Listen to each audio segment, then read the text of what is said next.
Oh, hello. That came out interesting. Welcome back to the talk of your unlimited nature. I wanted to provide a couple of examples of how to think in an unlimited way. It doesn't necessarily need to be like the words like I am infinite, I am unlimited. Although those are great words to start to impress upon your subconscious so that you can hypnotize yourself into the reality you desire and create your own empire while you stand on top of the pyre and withstand the burning, the transformation through the ashes, the rising phoenix coming to the masses. That is you. And what you choose to go through as you break through into your unlimited nature. For you are an unlimited creator. So anyways, back to, basically some examples is what I wanted to give of how to think outside the box. Here's the box of how you usually think. Now think outside of it. That's really all it takes. And like I said, it doesn't have to be the words like I am unlimited, I am infinite, I am a being of light, of luminosity, which are great too, right? Like I said, I feel like I'm in a pattern, I'm in a loop. But I just wanted to talk about that just for a second, because like that can give you visualizations. You can see yourself as like this light being, which you are, and you're simultaneously this human being under this mode of perception. You are both simultaneously and an infinite spectrum of other beings as well, with all other tendencies, endless permutations and combinations. That's how you get infinity. Okay, I have to mention something really quick because I do math. I know we're going on tangents, but listen to this. I do math, and I was just doing math with one of my high school students, and we were doing a problem of like really simple probability problem, and it was how many ways can you arrange total of like, I don't know, it was like 13, 10 plus 3 students in like a band or something like that. And the number came out to, I don't know, it was like something like 1 billion. It's like a huge number, right? 13 students. How do you arrange them? Just how you arrange them, that's all.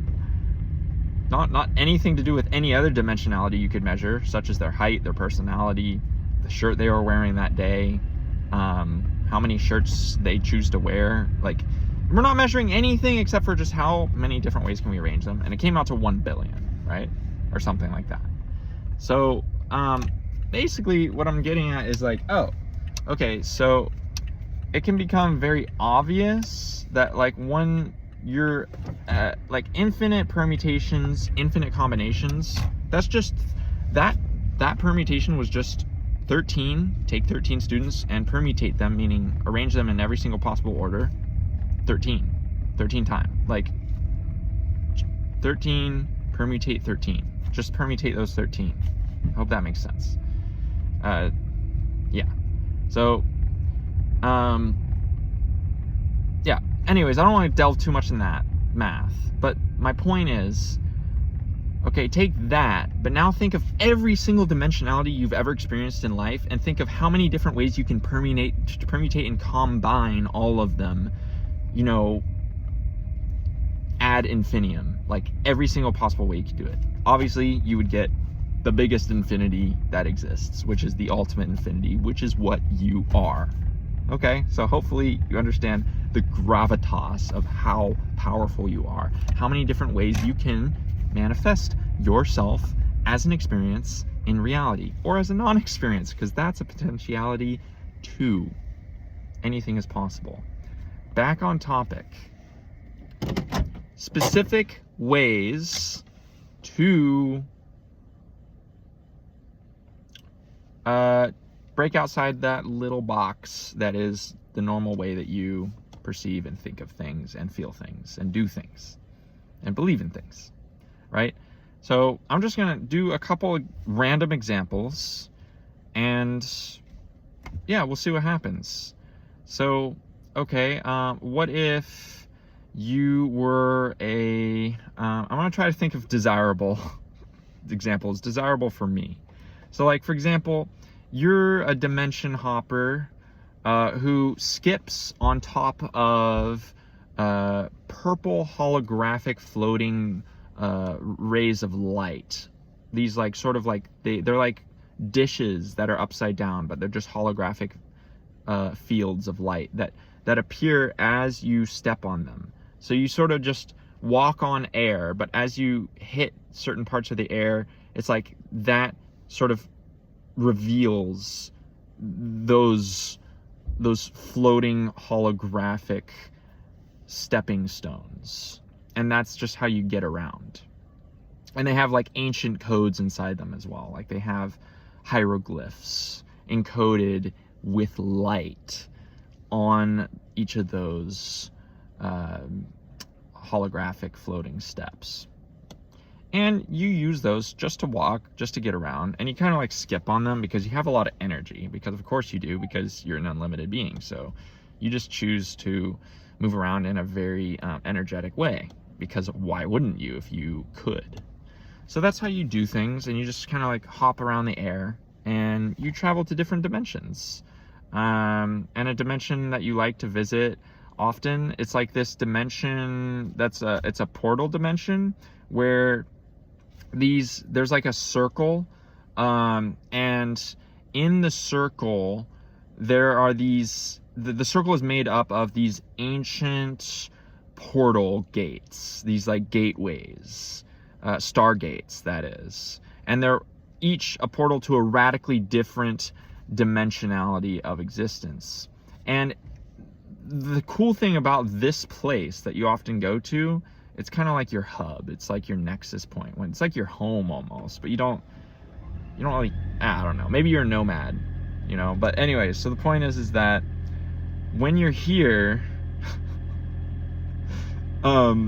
like these portals, they're not just like dead portals that just like lead somewhere. Like that's cool already, right? But they're actually just, they're mouths to these like stone beings, architecture beings that are just the stone that's forming the framework of the portal itself.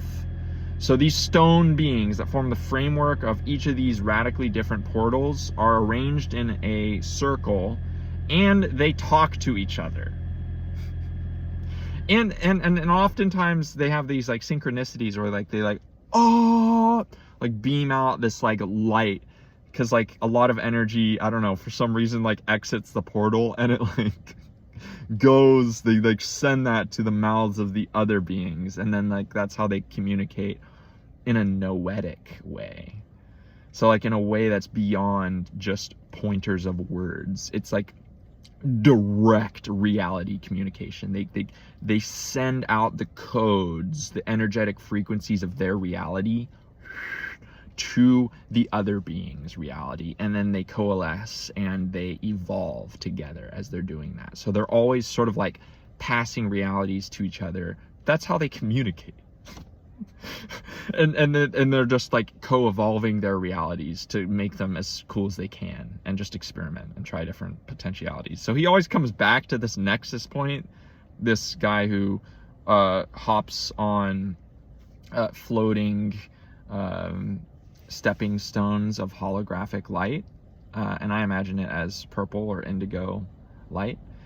He comes here often, and he talks with the beings, because they're able to also psychically talk, and they can even use their mouths to talk too. They have a couple of different ways of doing it depending on their mood, and so they'll just talk to him. Usually he just does it psychically, and they often give him insights on what he what he, needs to know to expand himself, to be more of himself, or herself, depending how you resonate.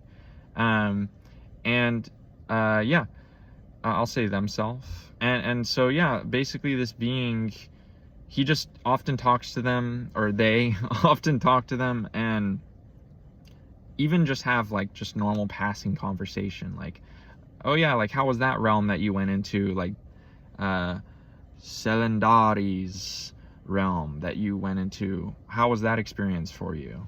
And like they'll say, oh yeah, it was good.